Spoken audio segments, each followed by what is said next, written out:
I have heard Dirt Rally be described as the Dark Souls of racing simulators, and after my time with Dirt Rally 2.0, I can definitely see why.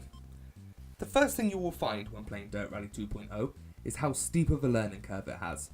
This game is certainly not made with the casual player in mind. In fact, unless you already have a keen interest in rally racing, then this game will force you to sink or swim, and in my experience, if you choose to swim, then you will be handsomely rewarded with a brilliant gaming experience. During my early hours with Dirt Rally 2.0, I find myself constantly sliding down ditches, hitting barriers, and usually finishing a stage with my poor car looking like it had been through a destruction derby game rather than a rally one. The game will punish you for this, however, because if there is no opportunity to repair your car before the next run, then you will be forced to take your wreckage out for another stretch, and with parts of your bodywork hanging off and no headlights, this can make life extremely difficult. But this is where Dirt Rally 2.0 really shines. It makes you think about every move you make. Not only do you have to play with maximum concentration as to not crash and wreck your vehicle, but you also have to think about how fast you're going to hit each corner, as trashing your car will not only shaft you for the current stage, but maybe the next one too. Changing weather conditions and track degradation also play a huge part. The way the car handles during a dry day on tarmac is a complete different experience to racing on a dirt track in the pouring rain. The order in which you get to race also plays a massive part, as if you are near the bottom of the pack and are one of the last to go, you will be left to race on a track that has already had 100 cars race over it, and you will find yourself with a mountain to climb as you try to keep control on what is essentially an ice rink. All of this comes together to make Dirt Rally 2.0 a hard game to master, but stick with it and you'll quickly find yourself getting closer and closer to the top spot and wanting to go back for more. The best example of this was after hours of playing, I still found myself at the bottom of the championship pack. Without a single point to my name, it looked like I was going to finish the event in last place. That was until I managed to complete my first full stage without taking any damage, with a time that put me into 16th place in the championship. 16th may not sound too impressive, but it meant I had my first points on the board, and after hours of learning how to handle my car, this was a punch in the air and celebration moment. And it didn't stop there. The more time I spent with the game, the more I got the hang of it. Now I find myself competing toward the top of the championship with the satisfying feeling that I've been through a lot and deserve to be there. Developer Codemasters of course have history when it comes to racing simulators. Not only were they responsible for the success of the first Dirt Rally, but also the current run of Formula 1 games. If anybody has played the F1 games, then you know how incredible they look. So going into Dirt Rally 2.0, I was expecting the same. What I got though was quite a hit and miss experience.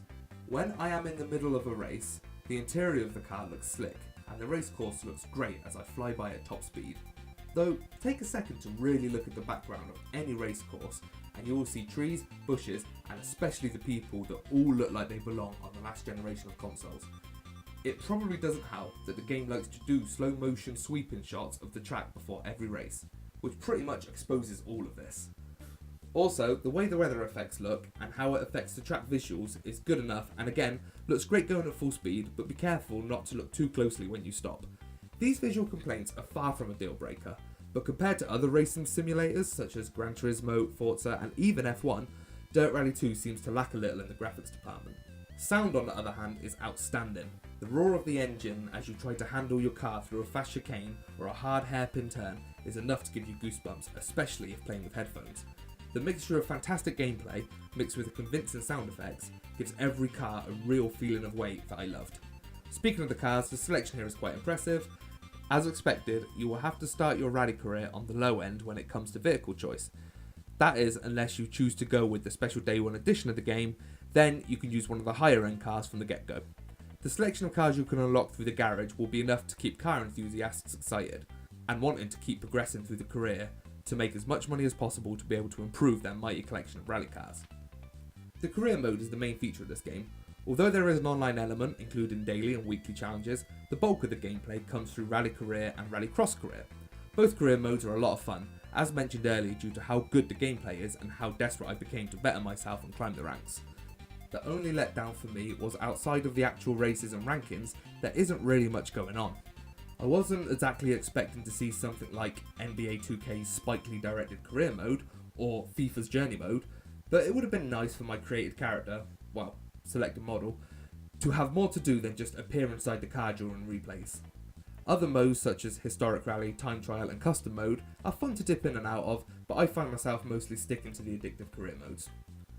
Overall, I have thoroughly enjoyed my time with DiRt Rally 2.0. Sure, it's let down a little by some poor looking visuals at times, and a career mode that could have been expanded upon a bit. But that hasn't stopped me from jumping out of my seat in celebration after successfully chasing down the class leader in a true test of nerves. Remember, this isn't a title that you can just pick up and play. It is a game that you need to learn and eventually master. And the satisfaction I've got from getting past this game's steep learning curve is something that I have never got from another racing game before, and is what will keep me coming back for more. The Dark Souls of racing simulators, you say? Yeah, I'll give you that.